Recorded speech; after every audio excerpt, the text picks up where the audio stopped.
সন্দেশ তো অনেক রকমের খেয়েছো, কিন্তু সুজির এই সন্দেশ কে কে খেয়েছো বলো তো। মাত্র দুটি উপকরণে হয়ে যায় এই সুজির সন্দেশ। চলো দেখে নিই রেসিপিটি। সুজির সন্দেশ তৈরি করার জন্য লাগবে দুধ। আমি 1 লিটার দুধ নিয়েছি। দুধে 1 কাপের মতো দিলাম চিনি, আর দিলাম দুটো এলাচ। দুধটাকে জাল দিয়ে অর্ধেক করে নিতে হবে। খেয়াল রাখতে হবে দুধে যেন সর না পড়ে, তাহলে দুধ ঘন হবে না। অন্যদিকে একটি কড়াইতে দিয়ে দিলাম 3 চামচ ঘি। ঘিয়ের পরিবর্তে বাটারও দিতে পারো।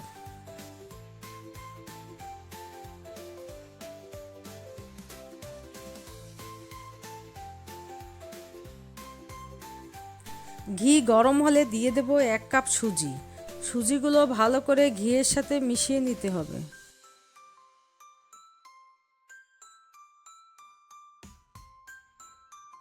বাদামি রং না হওয়া পর্যন্ত সুজি ভাজতে থাকবো।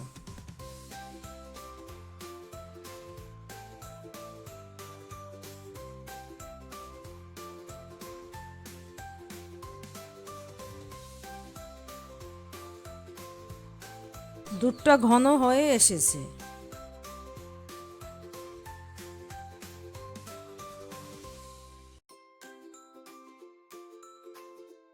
সুজিগুলো বাদামি রং হলে দুধ অল্প অল্প করে দিয়ে দিতে হবে, আর সাথে সাথে নাড়তে হবে, না হলে সুজি দলা বেঁধে যাবে।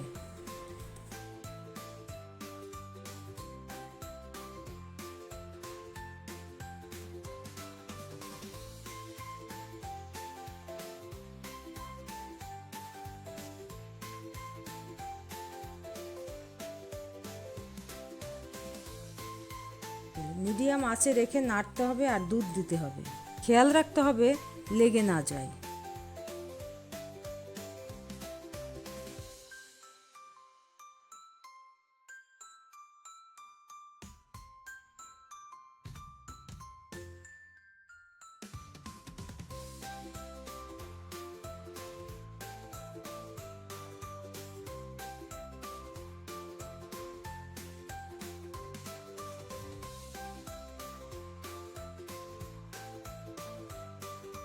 যখন সুজিটা কড়াই থেকে এভাবে উঠে আসবে, তখন তুলে একটি পাত্রে রাখতে হবে।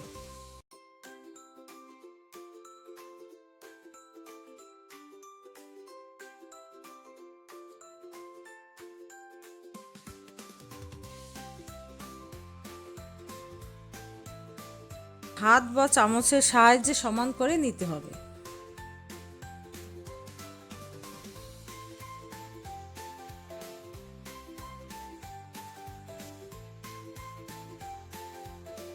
ঠান্ডা হওয়ার পর একটি প্লেটে রেখে কেটে নিতে হবে।